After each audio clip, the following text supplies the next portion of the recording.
World Series has been a stage for some of Major League Baseball's greatest plays as well as its most ignominious moments. From drop balls to a blown umpire call, here are 10 of the Fall Classic's most noteworthy blunders. 1. New York Giants Fred Snodgrass Game 8 1912 World Series. In Boston's new ballpark, Fenway Park, Boston Red Sox pinch hitter Klein Engel led off with a careless pop fly to left center in the bottom of the 10th inning of Game 8. Game 2 ended in a tie. The New York Giants led by 1 run. Giants center fielder Fred Snodgrass prepared for the routine play.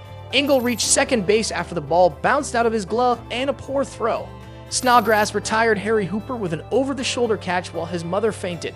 After a walk, Tris Speaker singled home Engel, and 2 batters later, Boston won the series with a deep sacrifice fly. The press blamed Snodgrass, who made no excuses for the loss. One muffed the fly while frozen to the marrow, he confessed. It dropped out of the glove, and that was it. 2. New York Giants Hank Gowdy Game 7 1924 World Series. The New York Giants were 2 runs and 4 outs from a title when Washington Senators player-manager Bucky Harris blasted a bases-loaded grounder that hit a rock and soared past 18-year-old third baseman Freddie Lindstrom to level the game. Washington's Muddy Rule skied a foul ball near home plate in the 12th inning with the score tied. Hank Gowdy, Giants catcher, dropped his mask too close. Gowdy nearly tripped when the mask snagged his foot and the ball fell. He remembered thinking his foot was in a bear trap. Rule doubled and scored Washington's winning run on another grounder over Lindstrom's shoulder. The ball hit a pebble. Maybe the same darn pebble that Harris' ball had hit. Lindstrom said decades later. 3. New York Yankees Babe Ruth Game 7 1926 World Series. Babe Ruth hit a solo home run in Game 7 to give the Yankees a 1-0 lead after 3 home runs in Game 4. The gritty St. Louis Cardinals led by 1 run in the 9th inning.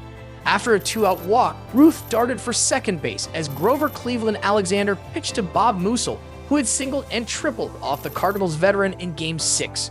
Ruth, who was slow, was thrown out by Cardinals catcher Bob O'Farrell to second baseman Rogers Hornsby. Only one autumn classic ended with a player found stealing. Afterward, the Bambino said he stole alone because he didn't think the Yankees could get consecutive singles off Alexander.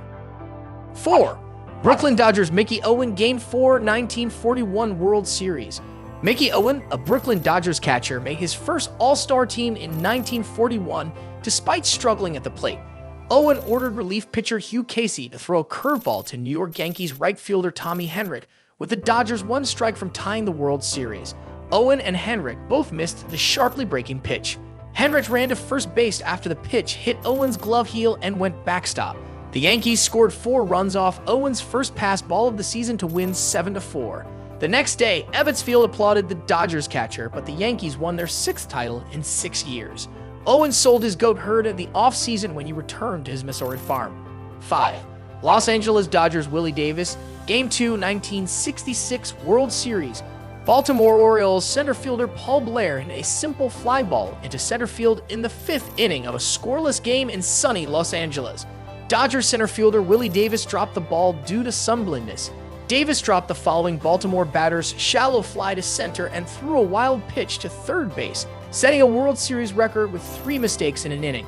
Davis later disputed his drop errors. "You can't catch what you can't see," he told the media. Baltimore won Game 2 after 20-year-old Jim Palmer pitched a shutout. The Orioles swept at home with 2 more shutouts. 6. Umpire Don Denkinger Game 6 1985 World Series. The Street League Cardinals won their 2nd title in 4 years with 3 outs after leading 1-0.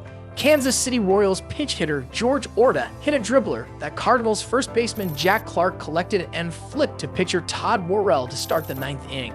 Don Denkinger ruled Orta safe even though the Cardinals relief pitcher stepped on first base before the runner.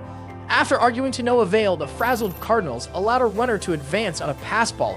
Then Clark dropped a foul pop-up before Royals pinch hitter Dane Eorg singled in 2 runs to win the game.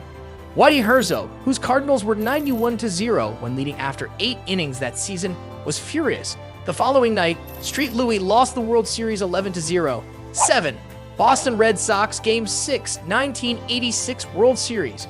Boston first baseman Bill Bucker's error in Game 6 was one of the biggest gaffes in MLB history, but the World Series' biggest collapse was a team effort. With 2 outs, the bases empty, and a 2-run lead over the New York Mets in the bottom of the 10th inning, Boston stood on the precipice of its first title since 1918. Having controversially lifted ace Roger Clemens after the 7th inning, Red Sox manager John McNamara allowed overworked reliever Calvin Schiraldi to pitch his 3rd straight inning and didn't replace the hobbled Buckner with a better defensive first baseman. After Schiraldi surrendered 3 straight singles that scored 1 run, reliever Bob Stanley uncorked a wild pitch that plated the tying run in advance of Mookie Wilson's roller that split Buckner's legs to win the game.